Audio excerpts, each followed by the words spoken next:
Sabine Bergman. And I'm Savani Babu. We're the co-founders of Hidden Compass, an award-winning company that's turning nerds like journalists, scientists, artists, and explorers into household names. We're leveraging the power of community, and your participation helps us champion literary journalism that is both nuanced and sustainable. The antidote to clickbait.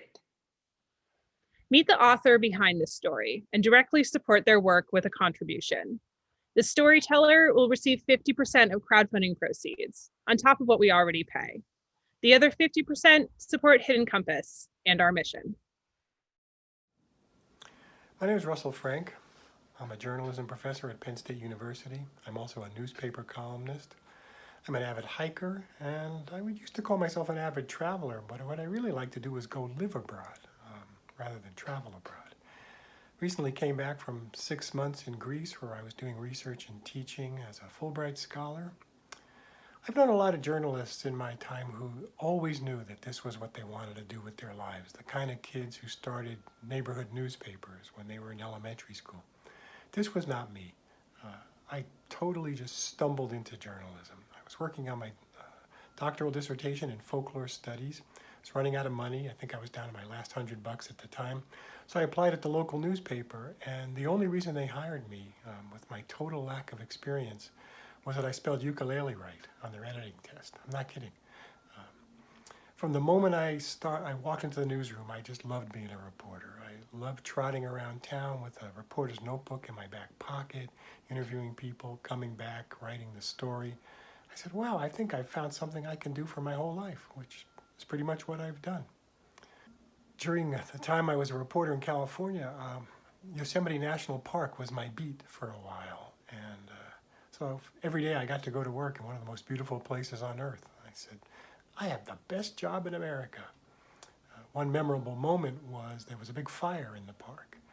And I showed up in my Converse All-Stars expecting to spend the day and then go home and write the story. And they wound up closing the park, and I was there for 4 days. I slept on army blankets at first on the floor of the lobby of the Poshawani Hotel in Yosemite Valley. And I had to go to the Yosemite store and buy myself a pair of hiking boots because the firefighters took one look at my footwear and they said, no, you cannot go behind the fire lines in those shoes, they're gonna melt.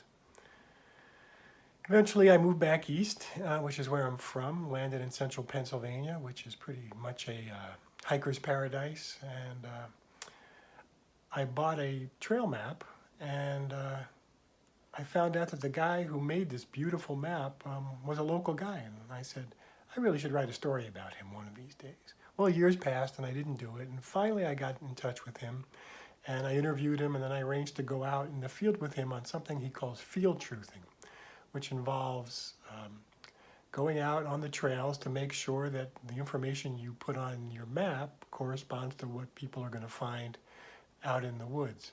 I really appreciated Mike Herman's attention to details, the same kind of attention to detail that I try to teach my students. I always tell them, there's this expression, don't sweat the small stuff.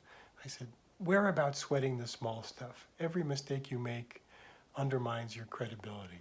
So that's the standard that Mike Herman, the cartographer, holds himself to, and that's the standard I try to hold myself to as a writer as well. Thanks so much for watching, and please visit hiddencompass.net to support this storyteller. Together, we'll celebrate the people who researched the unknown, helicopter in, snowshoe out, dive deep, and invite us to discover.